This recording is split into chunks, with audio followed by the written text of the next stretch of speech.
Hello everyone, welcome to English Shorthand classes. Exercise 14. Get ready for the dictation. Start. May I say a word here about the population of India? Stop. A great deal has been said and written about our tremendous population and how it overwhelms us and how we cannot solve any problem till the Indian population is checked or decimated. Stop. Well, I have no desire for the population of India to go on increasing. Stop. I am all in favor of the population being checked, but I think there is a great misapprehension when so much stress is laid on this aspect. Stop. I entirely disagree with that. Stop. I think India is an underpopulated country, and I say this not because I want it to be much more populated. Stop. It is underpopulated because I want it to be much more populated. Stop. It is underpopulated because large tracts of India are still unpopulated. Stop. It is true that if you go to the Gangetic Plain, it is thickly populated. Parts of India are thickly populated, but many parts are not populated at all. Stop. A delegate to this conference told me last night that coming from Karachi to Delhi, Madras, and then to Ottacommand, he was amazed to see the scarcity of population. Of course, he was traveling by plane. Nevertheless, the whole countryside appeared to him to be sparsely populated, and after all, it is possible to judge whether the country is heavily populated or not. Stop. That is a very correct impression because large tracts are not populated. Stop. We are overpopulated, if you like, because our productive capacity is low. Stop. If we increase our production, agricultural and other, and if the population is put to work for production, then we are not overpopulated. Stop.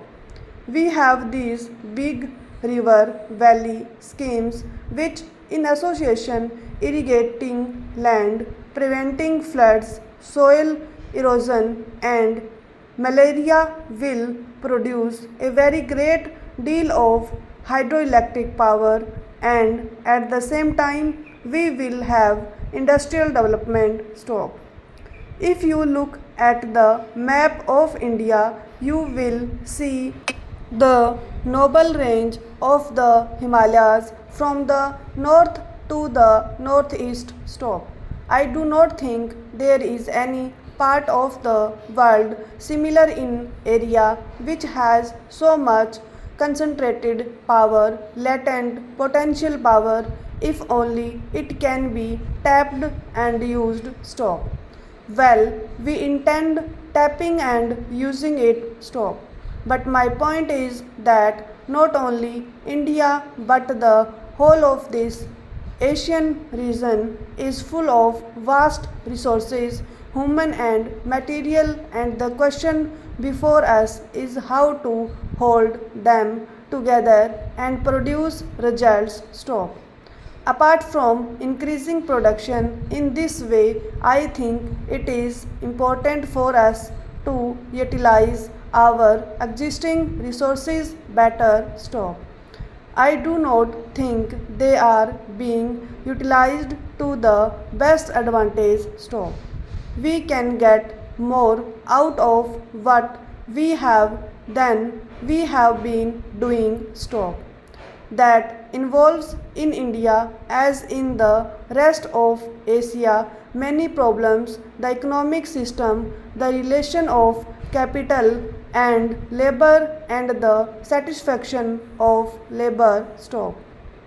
There is no doubt at all that in all or at any rate in most of these Asian countries there are long-standing social injustices and naturally where there are these social injustices you will not get proper and satisfactory work, especially now when there is an acute sense of social wrong and social injustice. Stop. I have no doubt that in India our production has suffered because of this acute feeling of social injustice. Stop. An individual or a community may undertake to shoulder almost any burden. Stop. We have seen during the last war how nations put up with the most enormous burdens in the shape of suffering and sacrifice, but always when there is a sense of sharing the burden inequitably, the burden being greater on some than on others, the sense of injustice becomes greater, and you do not have that harmonious working and cooperation which is quite essential today more so than in the past. Stop.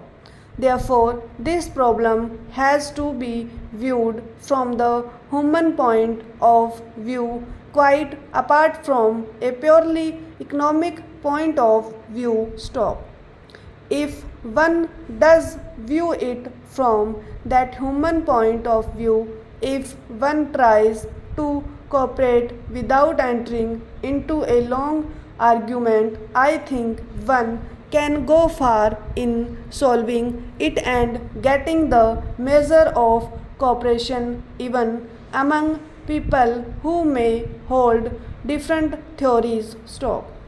So, I would beg this commission to consider this problem from the human point of view of removing social injustices. Stop.